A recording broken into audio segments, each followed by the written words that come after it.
শেখ হাসিনা ইন্ডিয়াতে বসে বাংলাদেশকে নিয়ে যে ষড়যন্ত্র করছে, বাংলাদেশের প্রধান উপদেষ্টা ডক্টর ইউনূসকে নিয়ে যে ষড়যন্ত্র করছে, সেই কল রেকর্ড ভাইরাল।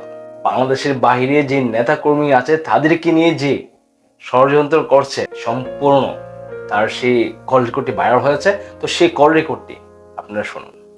যে এরা জঙ্গিদের সাথে হাত মিলিয়ে এই ইউনূস, যাকে সবচেয়ে বেশি সুবিধা আমি দিচ্ছি, গ্রামীণ ব্যাংকে 400 কোটি টাকা আমি দিয়েছিলাম যখন 96 সালে সরকারে ছিলাম, ব্যাংকটা বসে যাচ্ছিল। আমাদের অপরাধটা কি ছিল? কারণ ইউনূসের কথায় তারা এই এই হত্যাকাণ্ড চালিয়েছে এবং সেটা তারা বলছে।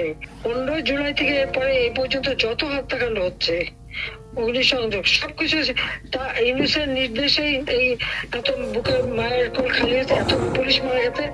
আর সব থেকে মারা গেছে তো আওয়ামী লীগের নেতা কর্মী।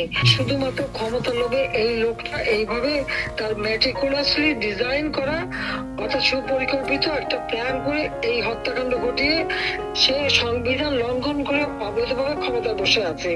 এখন উনি নাকি আমাদের বিচার করবেন। সে নিজেই খুনি, ইউনূস নিজে খুনি, তার সমন্বয়করা খুনি।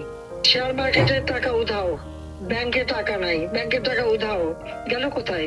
ইউনূস, তার কোনো সাংবিধানিক ভিত্তি নাই, সে অসাংবিধানিক ভাবে অবৈধভাবে ক্ষমতা দখল করছে।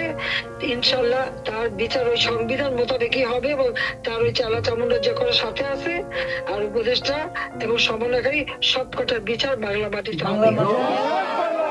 প্লিজ প্লিজ আপা বলেন আপা।